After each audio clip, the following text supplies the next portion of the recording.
कभी कभी लगता है कि ब्रजवासियों को इतना विरह दिया ना ठाकुर जी ने, तो ठाकुर जी भी कभी कभी जानबूझ करके ये सब लीला अपने आप को इतने श्रम में ले जाते हैं, इसी भाव से कि ब्रजवासी को मैंने बहुत श्रम दियो है, तो मैं भी जाकर के नेक्स्ट श्रम करूं।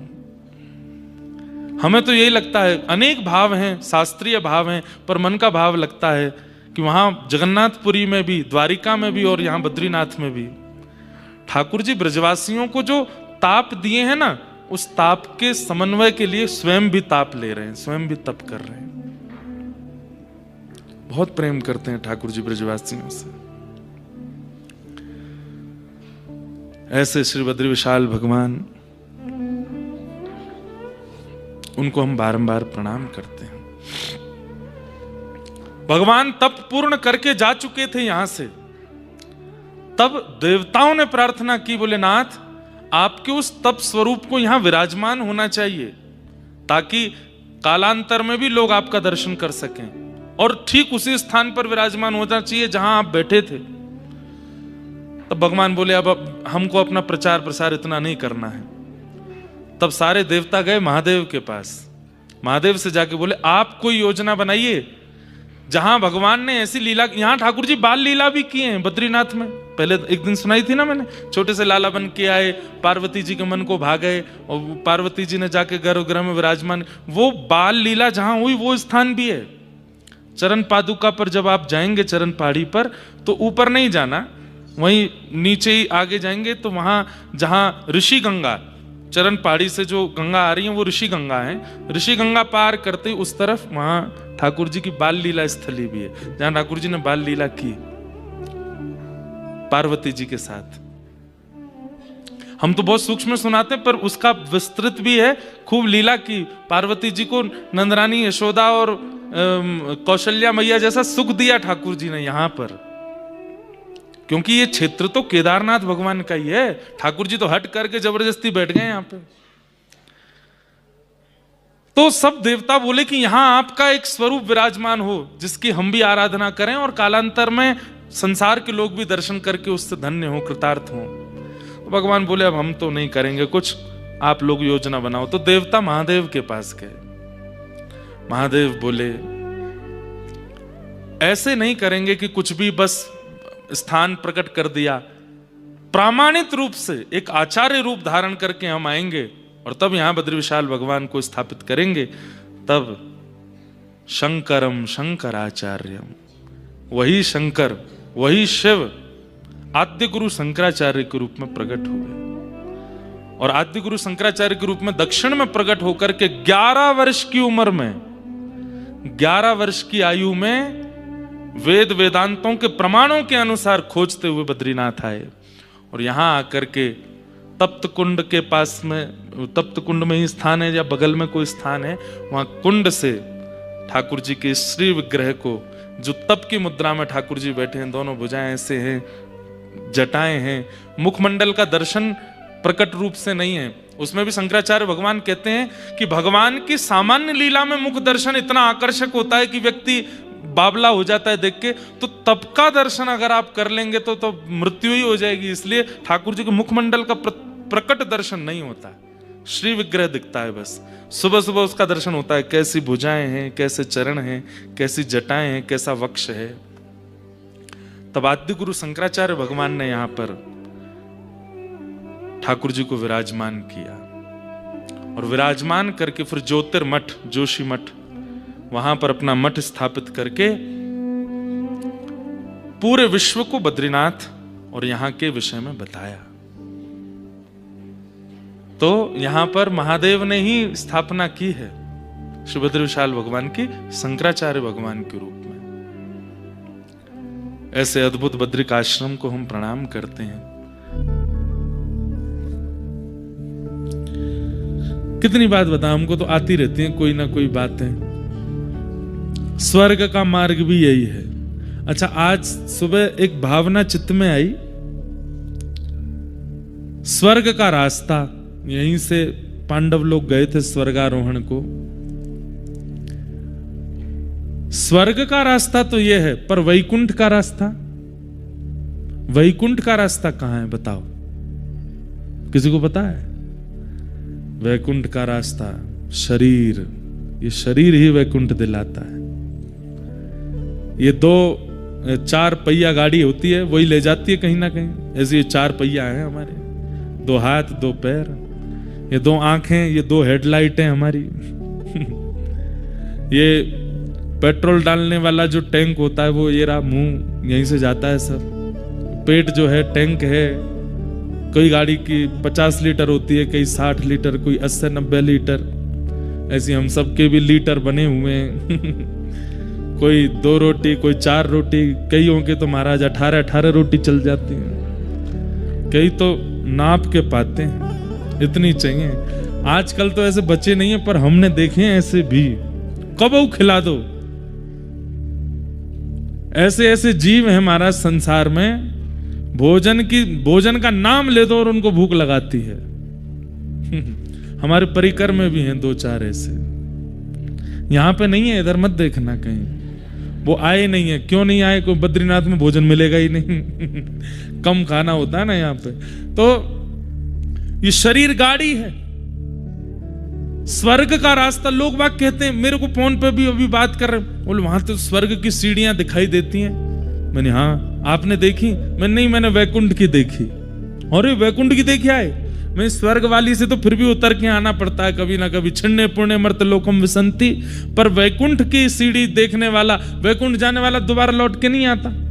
वैकुंठ की सीढ़ी क्या है? तब मन में आया, वैकुंठ का रास्ता तो शरीर है।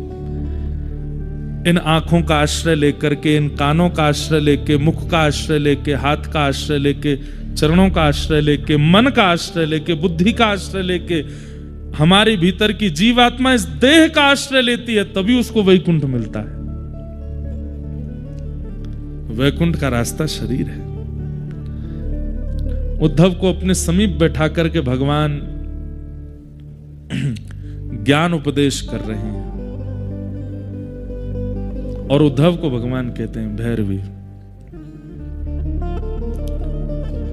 तम तु सर्वं परित्यज्य स्नेहं स्वजन बंधुषु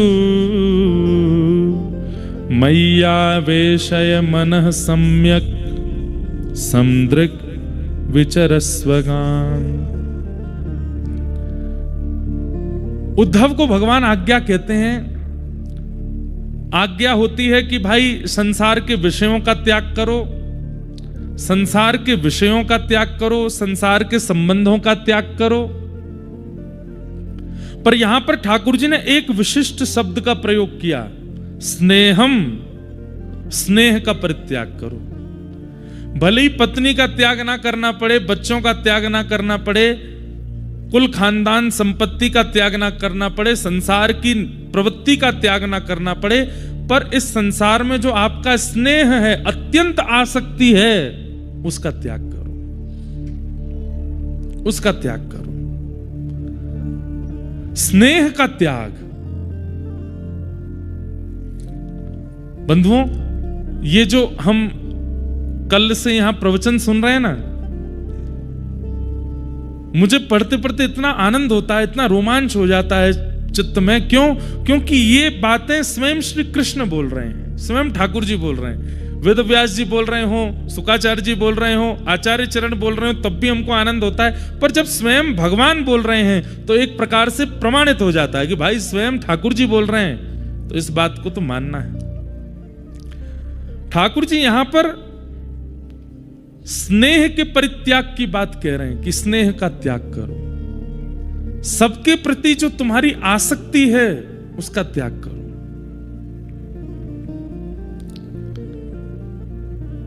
उद्धव जी महाराज सुन रहे हैं और उद्धव जी तुरंत प्रश्न करते हैं, योगेश योग विन्यास योगात्मन योग संभव निश्रेयसाय में प्रोक्त त्याग संन्यास लक्षण। बंधुओं, अगर किसी व्यक्ति को रोटी की भूख लगी हो और आप उसको दूध निवेदित कर दो, क्या उसका पेट भरेगा तृप्ति से? नहीं भरेगा। किसी व्यक्ति को रोटी की भूख लगी है, आप उसको दूध ऑफर करो, दही ऑफर करो, पानी ऑफर करो, कुछ भी, मतलब रोटी के अलावा कुछ भी देने का प्रयास करो। अब मरता क्या नहीं करता वाली स्थिति में तो वो कुछ भी खा लेगा, लाओ भाई दो, कुछ भी जाए, पेट तो बचे। लेकिन उसकी तृप्ति रोटी से ही होने वाली है। भगवान यहां पर स्नेह के परित्याग की बात क्यों कर रहे हैं? स्नेह क्या है? आत्मा का आहार है। बहुत ध्यान से सुनिएगा। हम आपसे एक बात कह दें, पूर्व की कथाओं को छोड़िए, आगे होने वाली कथाओं को भी विचार मत कीजिए। सब जगह भक्ति, प्रेम आदि आदि सब उत्सव आदि प्रधान रहते हैं, यहां ज्ञान प्रधान है और जीवन लाभकारी ज्ञान प्रधान है इस कथा का। इसलिए बहुत ध्यान से सुनिएगा। आलस्य को आने मत दीजिएगा। कुंभकर्ण की पत्नी है निद्रा देवी, उससे तो 100 फुट दूर रहिएगा, कहीं भी आक्रमण ना करे, क्योंकि मौसम ऐसा है कि हो सकता है। बहुत ध्यानपूर्वक सुनिए। ठाकुर जी कह रहे हैं, उद्धव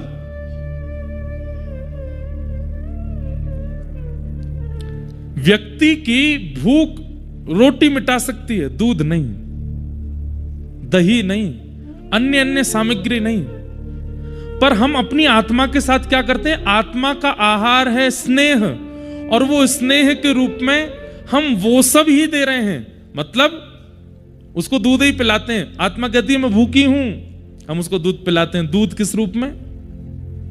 संसार के प्रियजनों से प्रिय प्रेम संबंध मान करके, उनके प्रति आसक्ति बना करके। आत्मा सदैव अतृप्त क्यों रहती है? एक व्यक्ति अनेक काल तक हमें अच्छा क्यों नहीं लगता? कुछ दिन बाद उसमें दुर्गुण क्यों दिखने लग जाते हैं? क्योंकि हमारी आत्मा ये बात मानती है कि भाई इससे मेरी तृप्ति नहीं है। तुम जिसका आस्वादन मुझे करा रहे हो, इससे मैं तृप्त होने वाली नहीं हूं। इसलिए संसार में चाहे कितना भी सुंदर व्यक्ति, कितना भी गुणवान व्यक्ति कोई भी जीवन में आ जाए, हम एक समय आने पर उससे तृप्त हो जाते हैं। क्यों? क्योंकि हमारी आत्मा कह रही है कि इससे मेरे जीवन के मेरा उद्धार संभव नहीं है। स्वयं भगवान कहते हैं स्नेह केवल मुझसे करो उद्धव, क्योंकि तुम्हारी आत्मा की तृप्ति केवल मुझसे होगी और किसी से नहीं होगी। बाकी सबों से तुम इंद्रिय तृप्त करते हो और तुम्हें ऐसा लगता है कि आत्मा तृप्त हो रही है। नहीं, इंद्रिय तृप्त होती है, आत्मा नहीं। तुम्हारे चित्त की तृप्ति का कारण तो केवल मैं बनूंगा। यहां से जितना नीचे उतरते चले जाओगे, इंद्रिय सुख के सामग्रियां खूब मिल जाएंगी। यहां इंद्रिय सुख की कोई समाधान नहीं है, यहां पर इंद्रियों सुख की कोई सामग्री नहीं है। पर फिर भी जाड़ा लग रहा है, ठंड लग रही है, कुकुड़ रहे हैं महाराज, बुखार में हैं, दवाई खा रहे हैं, सिरप पी रहे हैं, डॉक्टरों से मिल रहे हैं, लेकिन फिर भी चित्त सुखी है, आत्मा को तृप्ति हो रही है। कुछ नहीं तो बद्री विशाल को नहीं देख पाए तो आकाश को देख लेते हैं, पर्वतों को देख लेते हैं, उन्हीं से तृप्त होने लग जाता है चित्त। ठाकुर जी कह रहे हैं उद्धव, व्यक्ति के आत्मा का आहार मैं हूं और वो मुझे छोड़ करके सब कुछ खिलाता है, इसलिए उसकी आत्मा कभी तृप्त नहीं होती। पत्नी भी जीवन में आवे, बच्चे भी जीवन में आवे, जो भी जीवन में आवे, अगर वो मेरे माध्यम से आएगा उसको तृप्ति का अनुभव होगा। अगर वो बिना मेरे माध्यम से केवल इंद्रिय सुख के लिए किसी को जीवन में आश्रय देगा, वो अतृप्त ही रहेगा। और अगर मेरी प्राप्ति नहीं कर पा रहे हो, मेरे से स्नेह नहीं हो पा रहा है, तो त्याग करो, धीरे धीरे त्याग करना प्रारंभ करो। जब ये घड़ा खाली होगा, जब इसमें मुझे अवकाश दिखाई देगा, खालीपन दिखाई देगा, तो मैं अपना प्रेम रस स्वयं उड़ेलने का प्रयास करूंगा। इसलिए त्याग करो। त्याग का मतलब शारीरिक त्याग नहीं, शरीर से त्याग करना उचित नहीं है, शरीर से त्याग करना बहुत श्रेष्ठ नहीं है। शरीर, मैंने कल भी कथा में कहा था, शरीर से किसी को छोड़ देना बहुत बड़ी बात नहीं होती, पर चित्त से छोड़ना ये बहुत कठिन होता है। एकादशी का व्रत हो, करवा चौथ के व्रत हो, माताएं अन्न त्याग देती हैं, पर यूं ही देखती नहीं चंद्रमा कब निकलेगा, कब निकलेगा। क्यों? अरे रोटी, तू कितनी भाग्यशाली है। कोई खाने वाला दिख जाता है तो करवा चौथ वाले दिन माताएं कहती हैं हमारे सामने मत खा गए। क्यों? हमने शरीर से तो त्याग कर दिया, पर चित्त से नहीं कर पा रहे। चित्त यूं ही ढूंढ रहा है। अब कल बद्रीनाथ में पहाड़ों के पीछे थे, चंद्रमा दिख ही नहीं रहे रात में। एक दो माताएं जहां हम रुकी वहां पे भी, यहां तो चंद्रमा दिख ही नहीं रहा है, कहां है? बोले पहाड़ों के पीछे छिप गया है। तो बेचारियों ने अपने घर में वीडियो कॉल करके कहा वहां का चंद्रमा दिखा दो। तो वीडियो कॉल करके जहां की वो हैं वहां के चंद्रमा देख रही हैं। बोले महाराज जी हमने तो वहीं का चंद्रमा देखे। मैंने बहुत बढ़िया, हो जाओ शुरू। शरीर से त्याग करना बड़ी बात नहीं है, चित्त से त्याग। और चित्त का त्याग कैसा है? चित्त का त्याग ऐसा है कि एक बार छूटा दोबारा आएगा नहीं। एक बार रोटी अगर त्याग दी तो दोबारा उसके प्रति इच्छा नहीं होगी। चित्त का त्याग कैसा है कि चित्त अगर त्याग करता है तो जिसका त्याग किया उसके प्रति घृणा बुद्धि हो जाती है, और घृणा बुद्धि ना भी हो तो उसकी आवश्यकता नहीं लगती है। यह चित्त का त्याग है। शरीर का त्याग कैसा है? मजबूरी लगती है, छोड़ना ही पड़ेगा, आवश्यकता तो बहुत है लेकिन क्या करें, छोड़ना है। शरीर का त्याग नहीं। भगवान तो कितनी बार आज्ञा करते हैं, बोले मैं भी गृहस्थाश्रम में रहता हूं, सबके संग रहो, सबके बीच में रहो, पर अपने चित्त पर किसी को अधिकार जमाने मत दो। तब अर्जुन कहता है, वो उद्धव कहते हैं, बंधुओं एक बात कहें, कृष्ण अर्जुन संवाद वो हाई स्कूल की पढ़ाई है, और कृष्ण उद्धव संवाद ये यूनिवर्सिटी लेवल है। इसको समझ लीजिएगा, बस अद्भुत है। अब इसके बाद एक ऐसा प्रसंग आएगा वो बहुतों ने सुना है, लेकिन ये सारे प्रसंग कृष्ण उद्धव संवाद से ही प्रकट हुए। अब उद्धव कहते हैं, बोले नाथ आपका कहना बहुत आसान है कि भाई स्नेह का त्याग करो, लोगों को चित्त पर हावी मत होने दो, किसी को भी अपने चित्त पर आक्रमण मत करने दो, त्याग करो त्याग करो। ये कहना बहुत आसान है ठाकुर जी, ये त्याग होगा कैसे ये सिखाओ। त्यागोयम दुष्करो भूमन कामानां विषयात्मभिः सुतराः त्वयि सर्वात्मन् भक्तेरिति मे मति। बोले बताना कहना बहुत आसान है कि त्याग करो, करवाना सिखाइए, होगा कैसे। और जो लोग त्याग कर देते हैं उनके लक्षण क्या होते हैं? जो लोग त्याग कर पाते हैं, जो इस प्रकार की स्थिति जो आप बता रहे हैं, जो कर लेते हैं, वो ऐसा क्या करते हैं? उनकी जीवनचर्या कैसी होती है? उनका विचार कैसा होता? उनका स्वभाव कैसा होता? उनके लक्षण कैसे होते हैं? कृपा करके मुझे बताइए कि त्याग करने की स्थिति बनती कैसे? तब भगवान कहते हैं, आत्मानो गुरुरात्मैव पुरुषस्य विशेषतः यत् प्रत्यक्षानुमानाभ्यां श्रेयो सावनुविन्दते प्रायेण मनुजालोके लोकतत्त्वविचक्षणा समुद्धरन्ति आत्मानम् आत्मानैवाशुभाशयात्। कितनी अच्छी बात ठाकुर जी कह रहे हैं। त्याग वही कर सकता है दो लोग। कौन? पहला वो जिसने संसार के विषय को चखा ही ना हो। जिसने चखा ही नहीं होगा उसके जीवन में विषय आएगा कैसे? समझ रहे हैं हमारी बात? बहुत ध्यान